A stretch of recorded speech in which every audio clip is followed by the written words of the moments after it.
building a fire on cold nights in the taverns of my nostrils. I admire the canyons of my ears, the slopes of my chin. My cheeks are sands and tiny craters. I am stardust. I am my world and of the world. So this particular fellow used a certain theme when he was talking about himself. What was the theme that he kind of pulled everything together with? What? Nature is closer. The world, maybe even bigger than that. The universe. I think he was using the universe. I think the galaxy is inside the universe. So he was using the universe. Just stop there. But let's talk about what he's actually trying to say. Because even though you create metaphors, you always have to think about the meaning of what it is that you created. And that's the most important thing. It was that moment right there. That was the one that I was talking about. What? The one where you know you were doing something. No, that's the one. I'm just sitting here staring at my book. Point out, we don't have to talk about Okay, it. okay. Okay, so we're going to talk about the first one. The first one is each strand of my hair is a star. My head is its own galaxy. Those go together because it says if each strand of my hair is a star, my head is its own galaxy. So the metaphor here is if each strand of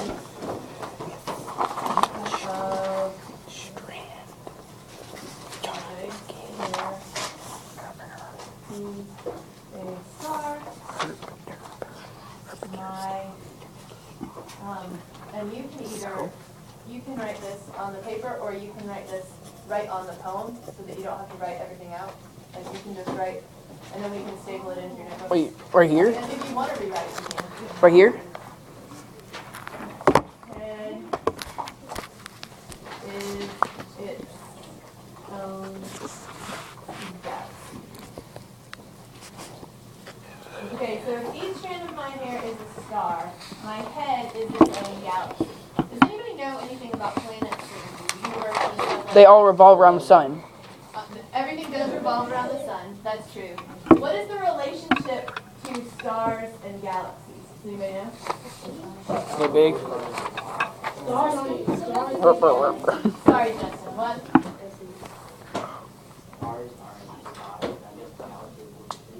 Yes, that's absolutely true.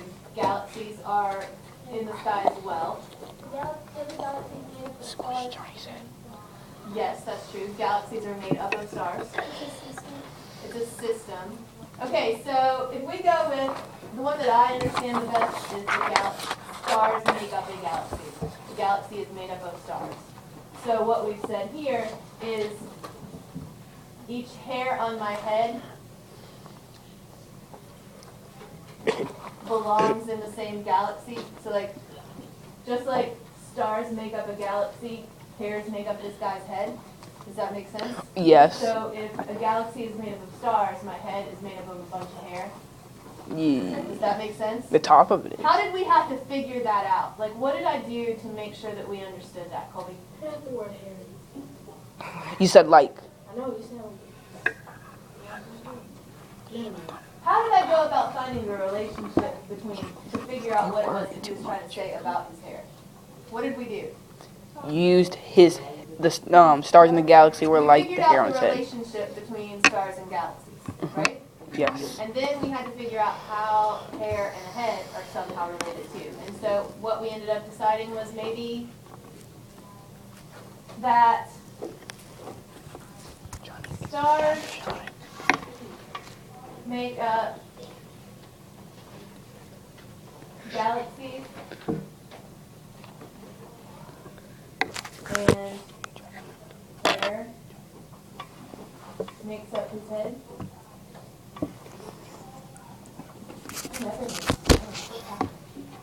I guess she's not here. Wait, is Miss Jones? Yes, Miss Jones is here. But I mean, I never hear her. I usually hear. I never. I would hear. Really? Isn't your door usually closed? Maybe my door is usually closed. Maybe that's what. I always hear. Okay, so the next one says, my face is the globe where I live. So, face, you all don't have to write this down. But you do have to write down the meaning. I can't see. When I said the face is the globe where I live, what is the thing that I'm comparing to my face? The world. Your eyes? Let's use the words that are right here. My face, it actually says my face is the globe where I live. Sorry for What am I comparing my face to? The globe. Thank you. Sorry for What does a globe look like? Shoot my It zipper. is round. Fear. What else is it besides round? What could I be referring to with a globe? The world. It might be colorful. Let's talk about colorful in sort of an imagery sort of way. What could colorful mean about a person? Right? It's where all your processing goes How on. about emotional in some way? Like, have you ever heard that you can see what you're feeling on your face? No. Sometimes I thought rivers If were I say, the world. if I tell you, I can see what you're thinking. Why can I see what you're thinking? Pissing is lakes and You rivers. That's the show, world. you have Pissing. expressions, and those all come out through your face. Why are you looking at What- us? What comes out on a globe? Land, trees. What do you use a globe for? To see something. To see something around the world. I don't know. To see something around the world, if you want to get directions, you want to figure out where things are. It's sort of if you went emotional with that, that's exactly the same thing you're going to do. It's like the emotional map of someone in your face is, right? So, emotional map. My forehead is an open field where furry animals of my eyebrows raise. What? You have like flea thingies in your I eyebrows. think that might be a little bit, what is this? This is literal. Oh. This is The river? An ocean? figurative. Remember the difference between literal. See, when you do that, that just shows me you weren't paying attention. Which makes me No, you said this means literal. And this means, Ocean. Ocean. that's what I was trying to say. If you could see this, you would be able to read that, but it says figurative. Oh, I have it right here written down. So this is literal, and this is figurative. Figurative is kind of ish, Figurative. you know, like, Literal. we talked about this, right? Yeah. Okay. When you're being literal, you're saying things exactly. When it says where the furry